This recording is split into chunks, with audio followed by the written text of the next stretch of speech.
This is for Ryan. Ryan, kind of take us through what it's kind of been like not having a season in the fall and just working out and kind of what you guys have been going through. This off season got canceled, and then we just kind of went in the weight room. Our mentality was to keep getting bigger, faster, and stronger. So that's really what our main focus was.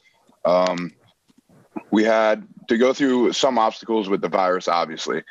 Just guys like doing what they're supposed to off the field, so we can keep that bubble.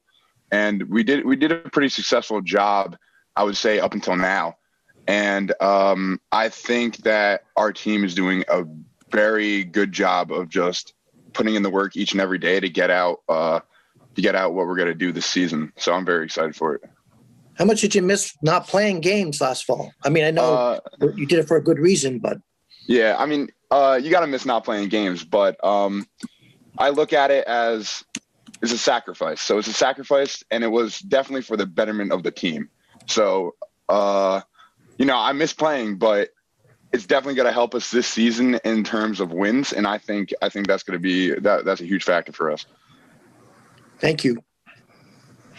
Eric Dobratz, go ahead. Just kind of following up on that, fellas, how hard is it to stay motivated when you're not playing games? The game is the carrot at the end of the week for all that hard work, right? I mean, was it Allen Iverson who said practice? I mean, you guys had to deal with practice for months. How hard was that to stay motivated and keep going out there? Brad, you want to go? I think it wasn't that hard for us, because I think every day we came out with a positive outlook on things, looking forward for the next year, knowing all the hard work we put in now going to pay off this season, upcoming season. Yeah, I got to agree with Trav on that. I mean, it is a reward to play games, but at the same time, we knew what we were preparing for. We knew that if we put in the hard work now, that's going to be easier during the season. So.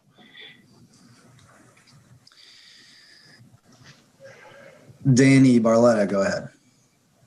Yeah, Ryan, how different does spring ball kind of feel this year, not having had a season in the fall? Like, does it change kind of your mentality going into spring ball? Yeah, so if you really think of it, we haven't really put on the pads in a while. So this is the first time we're going to be putting on the pads. I'm pretty sure the whole team's amped up just to get out there with some shoulder pads and start hitting each other. But, yeah, it definitely changes the attitude, because I think we're all motivated and ready to go for the season because, I mean, we haven't put on pads for so long. So I think everybody has the same mindset of just going out, doing the best they can and trying to be the best football player they can. Yeah. Trav? Yeah, same question, Travis. Just what are your expectations for spring, and how is it different than previous years? I always got the same expectations for myself. Go out there and dominate, compete every day with the guys, try to get better every day I step on the field. Mike Anthony, go ahead. Thanks. Travis, I was curious what this year has in development has meant for you physically. I know it's been a cool journey for you to kind of transform your body and get in even better and better shape, and the results show on the field. How about this year away from competition? How are you feeling physically? What kind of shape are you in versus where you were a year ago? And was there a lot of value in just being able to more singularly focus on getting your body where you want it to be? This year was a big year for me to get in better shape with my conditioning and also in the weight room. But I most definitely think this year was a big improvement for me personally in the weight room. What are you at now for weight? Where are you in that journey? Where do you want to be? And right now I'm 333. My plan, personally, I want to get down to 325 for the season. Okay. Sean McFarland. This is for both of you guys, but Coach said about a month ago that, you'll see a complete difference in these guys once they take the field for spring ball. And Ryan, you kind of said that what you did the fall will, transfer to wins this fall. I wonder if you could both speak specifically about the differences you see in the team after the fall and what were kind of the most positive things and changes that came out of it for you guys as a whole. Yeah, I can definitely start this one. For me personally, I've been on this team for 3 years. I've been here since Coach Edsel started here. I got the second time. And I can just see a glaring difference this year rather than the last 3 years. We have more kids bought in. We have more kids definitely trying to get after it every day, trying to get a ring. That's our main mentality right now. Our main mentality on the team is to get a ring. We're going to do it no matter what. And I think everybody has that shared mentality. And I mean, the sky's the limit for us. I'm super excited about this year because everybody's motivated. You can see it. Trav, you want to go off? If I don't know if what Danny said, I think everybody's bought in, like he said, and I see a difference in guys getting bigger and stronger in the weight room. Also, with this extra year we had, you can definitely see some guys' bodies changing. Some guys the guys are definitely faster this year too. I mean, we're looking like a well-oiled machine, well-oiled team. I'm just excited to see what we can do come game time. Now, I know I'm giving our team a lot of praise, but we're not where we need to be. We're definitely got to put in more work. We definitely got to go through the spring and go through camp and figure out some polish what I'm trying to say. You guys know what I'm trying to say, but we just got to get there and finish up this all season pretty good. And I like where we're at right now. I think it's definitely going to be something good for us. Are there any players that you guys have seen in the fall or leading up to spring ball that you think have made some big jumps from 2019 to now? Some guys that you're like, whoa, this guy's gotten bigger, he's gotten better, anything like that? Yeah, I can give you two guys right off the bat. On the defensive side of the ball, I can give you Jalen Farrell. Kid's been insane, been working in the weight room. You can see his body change. He's 100%. He's very smart. He's changed his whole attitude for the game. He's learned the concepts of the defense. He knows what's going on, what to do on the field, and that's boosted his confidence greatly. Another guy on the team you can see his body change is Ian Swenson. In my opinion, in the weight room, he's been working so hard, and you can see it in his confidence and the way he runs on the field. Because Ian had a shoulder injury before, but now I think he's coming back, and I think he's going to be something big for the defensive squad this year. Those are the same guys I had in mind too. Matt Shonvisky, go ahead. Hey guys, this is more for both of you. Maybe talk about some of the goals that you each have heading into the spring, both individually and then as your respective units, both offensively and then defensively. You, Travis.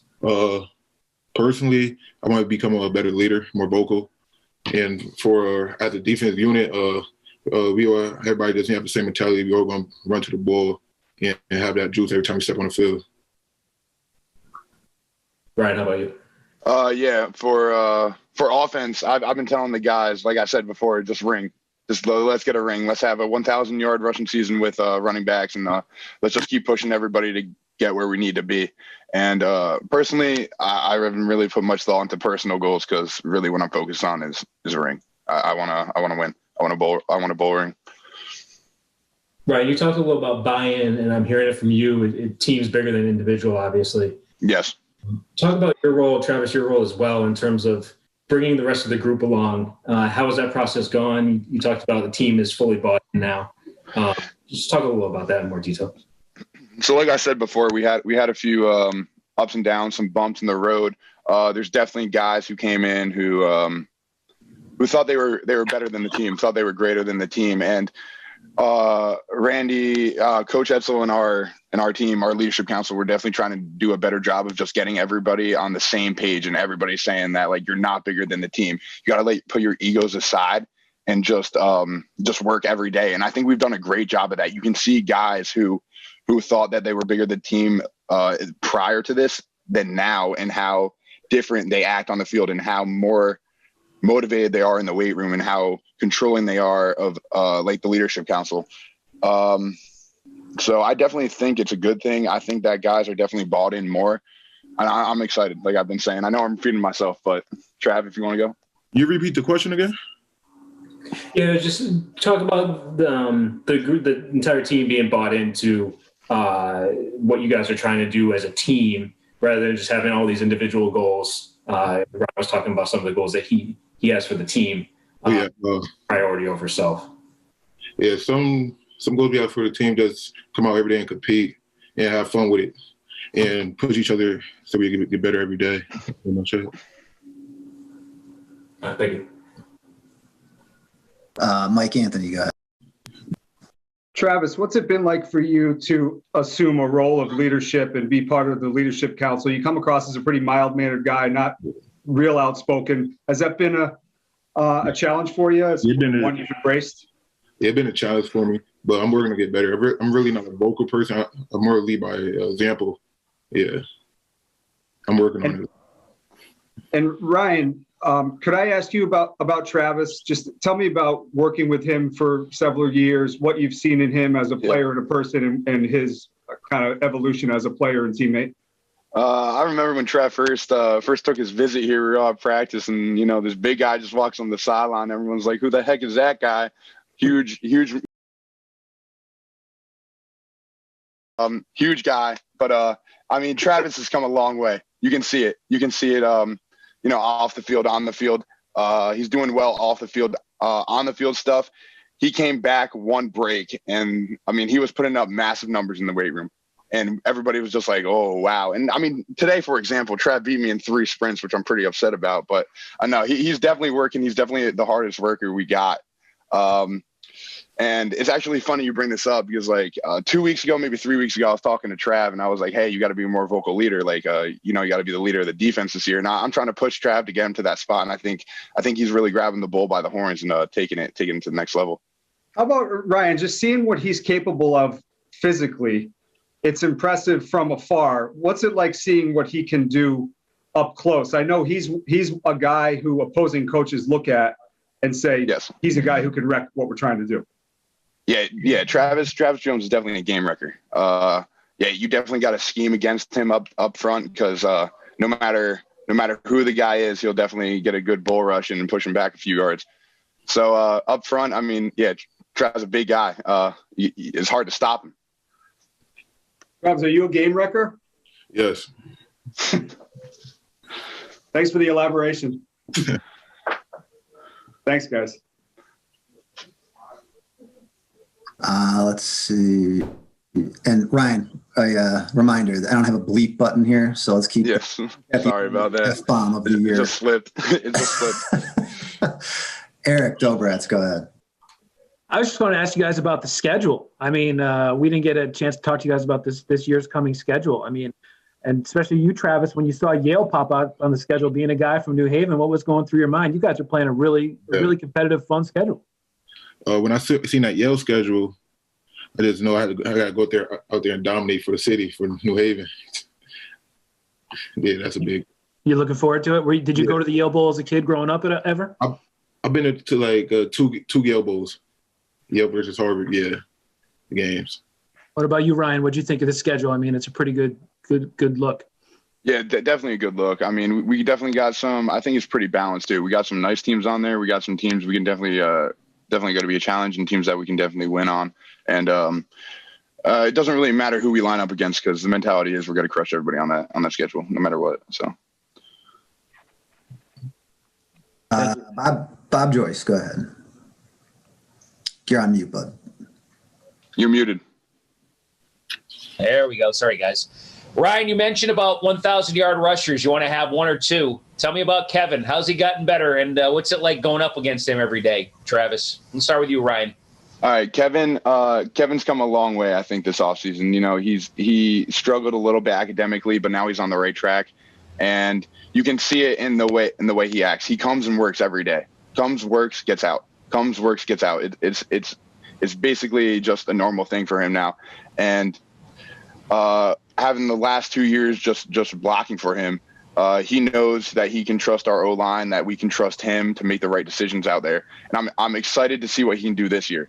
But right behind Kevin Mensah is Nate Carter, and Nate Carter is just another guy who came in this freshman year who also plays running back, and I think he's going to be something special for us too. We got 2 very well-lined running backs in there, so I'm excited.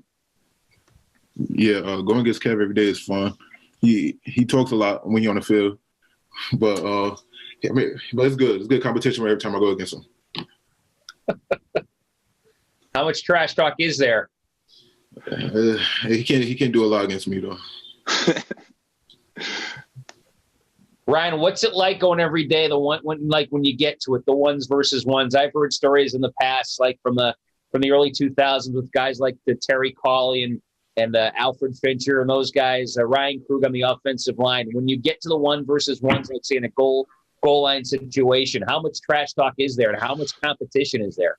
Yeah, there's definitely some trash talk. There's definitely guys going back and forth at it because that's what we wait for. I mean, in spring ball and camp, we're not playing for a game. We're playing against ones against ones. So when we get that chance to go, we're letting all loose. We're trying to go out there and we're just trying to get better technically and fundamentally, but at the same time, we're trying to put each other in the ground. Thanks, guys. So. Gavin, go ahead. This is for both of you. How does the leadership council kind of work, and what are your responsibilities? The leadership council, we work as a one group. Every position group got one person in the leadership council, and basically have the control of that group. Yeah. So to go off that, we also work as a team. So every week we'll get together with coach and we'll talk about stuff on the team that we want to maybe change or fix, that we want to go through, and just stuff like that. Just taking leadership of the team. We almost talk every day in our group chat we have, just to keep up with players and positions, see who needs help, who's doing a good job and stuff like that. So, are there sometimes some hard decisions to make? Yeah, definitely some hard decisions to make. With guys not doing the right thing, trying to get guys to get bought in and stuff like that. So there's a few hard decisions to make, but I mean, there's 13, 14 guys in there. We all put our minds to it. It becomes pretty easy. Thanks. Okay, anybody else have any questions? Hey, I have one quick one for Travis. Travis, you have 2 years of eligibility, right? Yeah, I believe so. Have you thought much about your future, the potential of professional career, and do you envision yourself being at UConn for 2 more seasons, or? Nah, I just been focused on UConn and on this team and see what we could do this year. I'm not focused about the following years. Yeah. Okay. Thank you.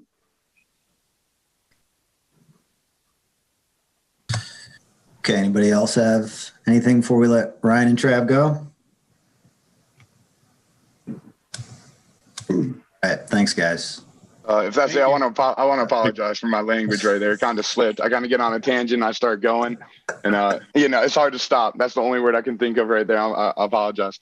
Tune in tonight. You'll see it on TV. We'll put it on TV for you. How's that? Yeah, please don't. Please No don't. worries. My mom and dad will kill me. No worries. We'll talk to you guys later. Thanks. Thank you, guys. Have a good one. Yeah.